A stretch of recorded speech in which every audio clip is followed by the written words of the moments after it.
नमस्कार, सुबह के 10 बजने को है, वक्त हो चला है अपना बिहार का। मैं हूं शुभी मिश्रा आपके साथ। और बिहार में अब अपराधियों की घेर नहीं है। कार्रवाई के दौरान पुलिस पर हमले की कहानी बहुत हो गई है और अब अगर अपराधी पुलिस को आंख भी दिखाएंगे तो पुलिस सीधे अपराधियों के सीने पर गोली दागेगी और बिहार में विधि व्यवस्था को बिगड़ने नहीं देगी, ताकि लोगों का पुलिस पर भरोसा कायम रहे और पुलिसकर्मियों का भी मनोबल ऊंचा रहे। पिछले दिनों सीएम नीतीश कुमार ने भी एक समीक्षा बैठक की और इस दौरान पुलिसकर्मियों को सख्त कदम उठाने के निर्देश दिए थे और हाल के दिनों में सीएम के निर्देश का खास तौर पर असर भी देखा गया है। यानी बिहार में अब क्रिमिनल का एनकाउंटर वाला इलाज हो रहा है।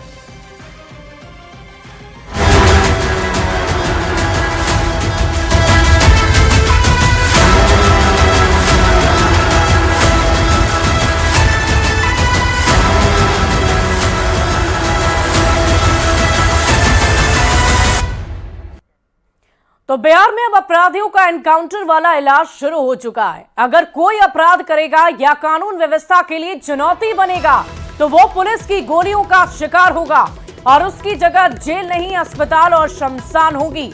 अररिया में पुलिस ने एक बार फिर एक अपराधी को पकड़ने की कोशिश की तो अपराधियों ने गोलीबारी शुरू कर दी, जिसके जवाब में पुलिस और एसटीएफ के जवानों ने भी फायरिंग की, जिसमें मोस्ट वांटेड अपराधी चुनमुन झा घायल हुआ और बाद में इलाज के दौरान सदर अस्पताल में उसकी मौत हो गई है। हालांकि इस मुठभेड़ की घटना में एसटीएफ के 3 जवान और नरपतगंज थाना प्रभारी भी घायल बताए जा रहे हैं। सुबह 4 बजे हुए इस एनकाउंटर में अपराधी चुनमुन झा का पुलिस ने चैप्टर ही क्लोज कर दिया है। तो घायल अपराधी चुनमुन झा की मौत की खबर है। क्रिमिनल का एनकाउंटर वाला इलाज अब बिहार में शुरू हो गया है। ये मोस्ट वांटेड अपराधी था जिसकी तस्वीर आप टीवी स्क्रीन पर देख रहे हैं। इसका नाम चुनमुन झा बताया जा रहा है और सुबह हुई मुठभेड़ के दौरान पुलिस की तरफ से भी जब गोलीबारी की गई तो चुनमुन झा की मौत की खबर है। अररिया से बड़ी खबर है, जहां इनकाउंटर में अपराधी चुनमुन झा की मौत हो गई है। हमारे साथ सदर अस्पताल के डॉक्टर हैं। सर, ये क्या अभी अपडेट है जो गोली लगने से हुई है? देखिए, एक चुनमुन झा नाम के व्यक्ति थे और उनको लाया गया पोस्टमार्टम जांच करवाने के लिए। हमने जांच किया, पता चला ईसीजी करके और मैंने सारा प्रक्रिया किया तो वो डेथ है। गोली लगी? हाँ, गोली लगी हुई है और उनकी डेथ हो गई है। कितना गोली जो है? देखिए, एंट्री पॉइंट हमको 6 से 7 के आसपास मिला है, एंट्री पॉइंट है। अब तो जांच प्रक्रिया है, उसका एक्सरे करेंगे, पोस्टमार्टम करेंगे तो पता चलेगा कितना गोली इसके अंदर है। क्या नाम है sir? Doctor Pradeep Kumar, medical officer, सदर। तो तस्वीर में साफ तौर पर आप देख सकते हैं कि अररिया सदर अस्पताल में जो है अपराधी चुनमुन झा का जो है सब पड़ा हुआ है और जिस तरीके से सुबह जो है करीब 4 बजे यह इनकाउंटर की घटना हुई है, जहां पर 5 पुलिसकर्मी, जिसमें कि एक नरपतगंज थाना अध्यक्ष जो है वो और एसटीएफ के कर्मी जो है घायल हुए। हालांकि जो पुलिसकर्मी और जो एसटीएफ के कर्मी हैं वो फिलहाल सुरक्षित हैं। और अररिया की सबसे बड़ी खबर सामने यह आ रही है कि तनिष्क लूटकांड सहित कई दर्जनों मामले जिस अपराधी पर थे, इनकाउंटर में वह अपराधी चुनमुन झा की मौत हो गई है। सतीश कुमार, न्यूज़ 18 अररिया। और देखिए, इस पूरी खबर के अधिक जानकारी के साथ न्यूज़ 18 संवाददाता सतीश हमारे साथ फोन लाइन पर जुड़ गए। सतीश, क्या कुछ जानकारी है? मुठभेड़ में घायल हुए एक अपराधी की मौत हो गई है। चुनमुन झा जो मोस्ट वांटेड था उसकी मौत हो गई है, लेकिन जो पुलिसकर्मी जख्मी हुए उनके बारे में क्या जानकारी है? जी, मैं बता दूं कि अभी मैं नरपतगंज थाना क्षेत्र के जो है ग्राउंड जीरो थलहा नहर के समीप हूं, जहां पर जो है एसटीएफ और अपराधियों के बीच जिस तरीके से इनकाउंटर हुआ था और जिसमें कि जो अपराधी कुख्यात है वो जो चुनमुन झा है वो ढेर हो गया इस इनकाउंटर में। और बता दें कि जो नरपतगंज थाना अध्यक्ष हैं विकास कुमार समेत कुल 5 जो पुलिस के जवान, एसटीएफ के जो जवान हैं, 4 एसटीएफ के जवान और एक नरपतगंज थाना अध्यक्ष, ये घायल हुए हैं, जो फिलहाल जो है खतरे से बाहर हैं। और बता दें कि जिस तरीके से यहाँ पर जो एफएसएल की टीम और एसटीएफ की टीम और फारबिसगंज और पूरे जिले की पुलिस बल जो है भारी संख्या पर यहाँ पर घटनास्थल पर मौजूद है और फारबिसगंज एसडीपीओ यहाँ पर खुद पहुंचे हुए हैं और जिस तरीके से यहाँ पर एसटीएफ के द्वारा जो है इनकाउंटर किया गया था, तो बता दें कि तनिष्क लूटकांड बिहार में सबसे बड़ा लूटकांड हुआ था पूर्णिया और आरा में, उसका जो है वांछित माना जाता है और पूर्णिया तनिष्क लूटकांड में जो है 3 लाख रुपए का इनामी भी था यह चुनमुन झा। सतीश, हम आपसे ये जानना चाहेंगे कि चुनमुन झा के अलावा क्या कोई और भी अपराधी उनके साथ थे इस मुठभेड़ में जो जख्मी हैं या फिर पुलिस की गिरफ्त में है? कोई ऐसी जानकारी भी आपके पास?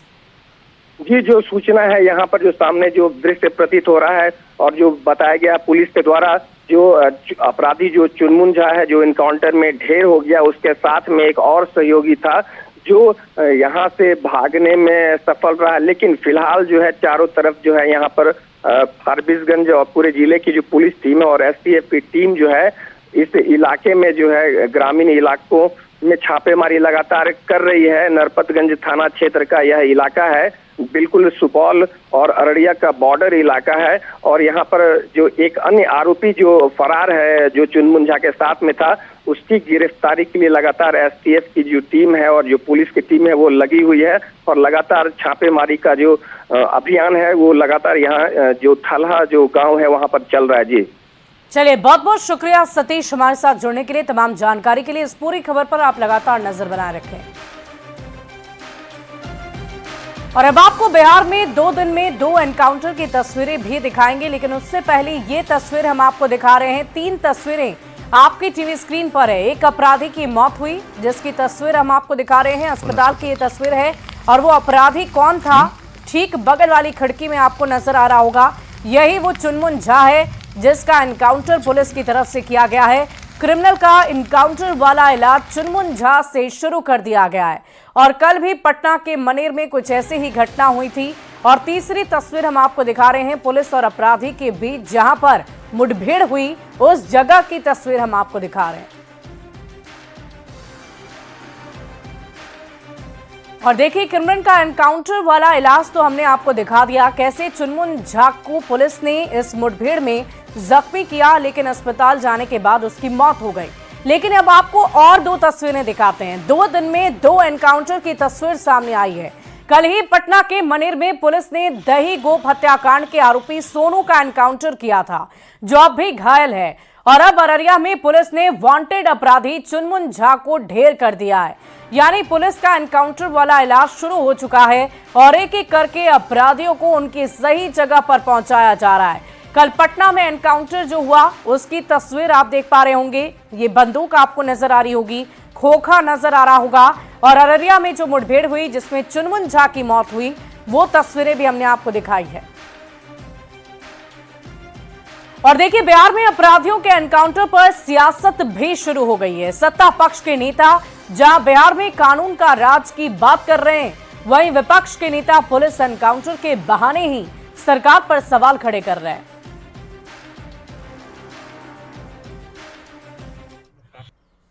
आदरणीय नीतीश कुमार जी ने बिहार में कानून के राज की स्थापना की है। क्राइम और क्रिमिनल्स के साथ नो कॉम्प्रोमाइज की नीति है।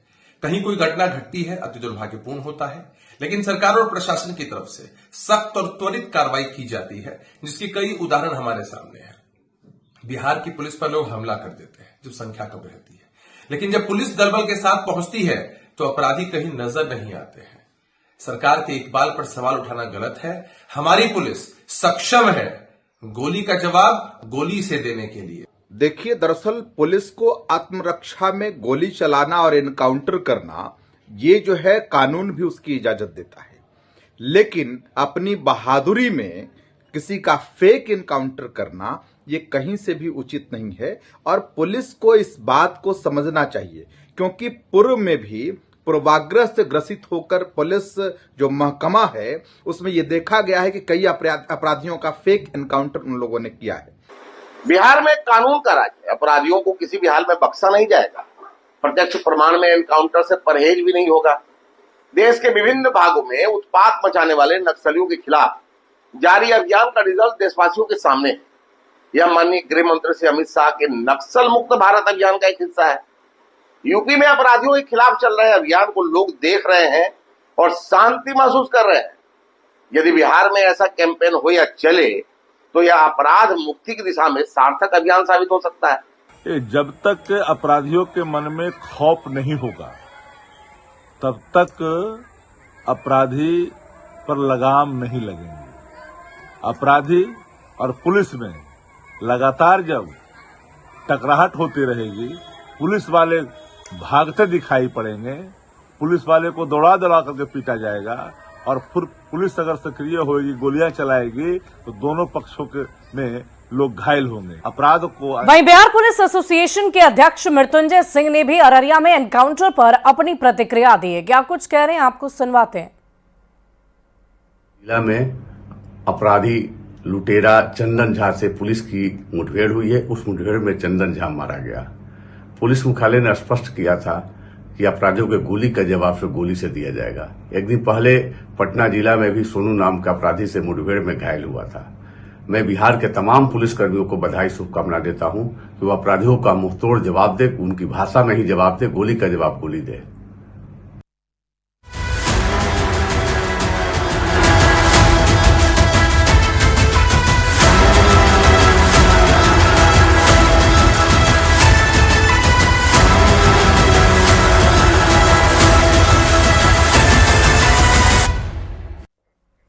और इधर न्यूज 18 की खबर का असर देखा गया। गुरु काशी यूनिवर्सिटी की सुरक्षा व्यवस्था को बढ़ा दिया गया है। पंजाब के भटिंडा में ये यूनिवर्सिटी स्थित है और बिहार के छात्रों से पुलिस अधिकारी ने मुलाकात की है। पंजाब पुलिस ने मदद का भरोसा दिया है। अधिकारियों ने बिहार के छात्रों का पक्ष भी जाना और छात्रों ने सीएम नीतीश को धन्यवाद भी दिया। खबर दिखाने के बाद न्यूज 18 को भी धन्यवाद दिया।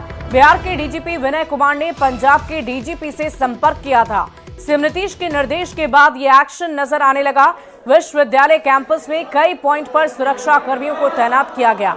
बिहारी छात्रों को अधिकारियों ने भरोसा दिया और ये कहा कि पंजाब पुलिस आप सभी के साथ है। अधिकारियों ने छात्रों को उपलब्ध कराया अपना मोबाइल नंबर और छात्रों ने तलवार से हमला करने का सबूत भी दिखाया। 19 बिहारी छात्रों को बेवजह रेस्टिगेट का मामला भी उठाया गया। अधिकारियों ने विश्वविद्यालय प्रशासन से बातचीत करने का भरोसा दिया है। न्यूज 18 ने सबसे पहले इस खबर को प्रमुखता से दिखाया था, जिसके बाद इसका असर भी देखने को मिला है और लगातार पुलिस कर्मियों की तरफ से छात्रों की मदद किए जाने की बात सामने आ रही है। और इस पूरी खबर की अधिक जानकारी के साथ न्यूज 18 संवाददाता पटना से रजनीश कुमार हमारे साथ फोन लाइन पर हैं। रजनीश, क्या कुछ जानकारी है, क्या नई अपडेट है? अधिकारी किस प्रकार से छात्रों को मदद कर रहे हैं और न्यूज 18 की खबर का कितना असर देखा गया? देखिए शुभी, बता दें आपको, कल दोपहर तक जो माहौल वहां था उससे लगातार गुरु काशी विश्वविद्यालय के छात्र हैं वो दहशत में थे और असहाय और मजबूर महसूस कर रहे थे। लेकिन न्यूज 18 को जैसे ही सूचना मिली है और न्यूज 18 पर प्रमुखता से खबर चली है, उसके बाद बिहार पुलिस यानी बिहार पुलिस के जो मुखिया है डीजीपी विनय कुमार, उन्होंने तुरंत संज्ञान लिया है। हालांकि कहा जा रहा है सीएम नीतीश कुमार ने इस पर एक्शन लिया और उन्होंने निर्देश दिया था, जिसके बाद डीजीपी बिहार ने पंजाब के डीजीपी से संपर्क किया है और वहां पर तुरंत पुलिस जो है रात तक हरकत में आ गई है और शाम तक जो तलवारबाजी करते हुए लोग वहां नजर आ रहे थे। हॉस्टल के चारों तरफ एक तरह से कहा जाए एक डर का जो माहौल था, उसके बाद वहां पर पुलिस की दबिश बढ़ी है और खुद वहां के ADM law and order Bathinda, SDM और इसके साथ साथ भटिंडा के डीएसपी, तमाम अधिकारी रात में दल बल के साथ पहुंचे थे और उसके बाद सभी छात्रों से मिले। घायल छात्रों ने पूरी आप बीती बताई है और ये भी जानकारी दी है कि न्यूज 18 पर प्रमुखता से खबर दिखाए जाने के बाद हम लोगों को मदद मिली है और आप लोग पहुंचे हैं। तो कहीं ना कहीं छात्रों ने सीएम नीतीश कुमार को धन्यवाद दिया है, साथ में न्यूज 18 को शुक्रिया कहा है कि जिस प्रकार से वहां पर अराजक माहौल हो गया था और छात्र लगातार पीट रहे थे, उन पर हमला हो रहा था, लेकिन बिहार पुलिस ने एक्शन लिया है। अब जाकर माहौल शांत हुआ। हालांकि 19 छात्र जिन्हें बेवजह रेस्टिगेट किया गया है, वैसे छात्र अभी भी फरियाद कर रहे हैं। हालांकि आश्वासन दिया गया है पंजाब पुलिस के अधिकारियों के द्वारा कि आज विश्वविद्यालय प्रशासन जो है उस पर एक्शन लेगा, लेकिन देखना यह होगा कि आखिर अब दोबारा ये घटना ना हो, जिसको लेकर बिहार पुलिस को भी लगातार संपर्क में रहना जरूरी होगा। शुभी, चलिए, बहुत बहुत शुक्रिया रजनीश हमारे साथ जुड़ने के लिए, तमाम जानकारी के लिए।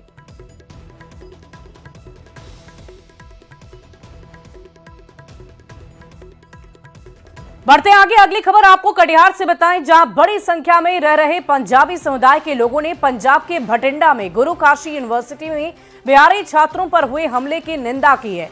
साथ ही दोनों राज्यों की सरकारों में ऐसी घटना पर तुरंत कार्रवाई की मांग की। इस मुद्दे पर कटिहार गुरुद्वारा कमेटी के लोगों से बातचीत की है न्यूज 18 संवाददाता सुब्रत ने।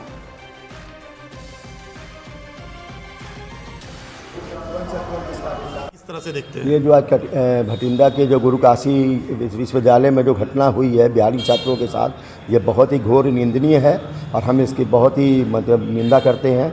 और आपस में अब सरकार को ये चाहिए, ये विश्वविद्यालय की बात है और इसमें पंजाब सरकार और बिहार सरकार दोनों को पहल करके जल्द से जल्द इस बात का निपटारा कर देना चाहिए। वही हो कि जो विश्वविद्यालय में जो बिहारी लड़कों के साथ जो हुआ है घटना, ये घटना नहीं होती, निंदनीय है। इस घटना के लिए बिहार सरकार और पंजाब सरकार दोनों मिलकर इस घटना को सही रूप से इसका फैसला करके इसके जो है तार निकाल के जो है सब दोनों को जिसने घटना किया उसको सजा मिलना चाहिए। इसके बाद और अब बात बिहार में जारी पोस्टर पॉलिटिक्स की करेंगे। इस साल बिहार में चुनाव हैं और यही कारण है कि बिहार में सियासत परवान पर है। पटना में आरजेडी की ओर से पोस्टर्स लगाए गए हैं और इस पोस्टर में बीजेपी विधायक हरिभूषण ठाकुर बचौल और जेडीयू विधायक गोपाल मंडल के साथ सीएम को दिखाया गया है। इस पोस्टर का जायजा लिया है न्यूज 18 संवाददाता अमित कुमार ने।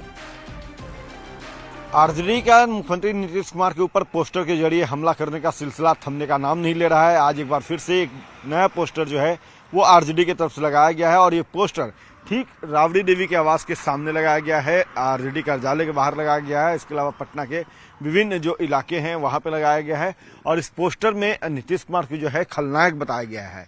देखिए उनके साथ जो है इस पोस्टर में बीजेपी के विधायक हरिभूषण ठाकुर बचौल और जेडीयू के विधायक जो है गोपाल मंडल भी दिखाए गए हैं। और इस पोस्टर में क्या लिखा गया है ये भी मैं बताता हूं कि नायक नहीं खलनायक हूं मैं। हाँ, मैंने किया है महिलाओं का अपमान, गांधी जी का किया है अपमान, अब हो गया राष्ट्रगान का अपमान। जी हाँ, मैं हूं खलनायक। और ये पोस्टर जो है वो संजू कोहली राजद नेत्री पूर्व जिला परिषद मखदुमपुर जहानाबाद की तरफ से लगाया गया है।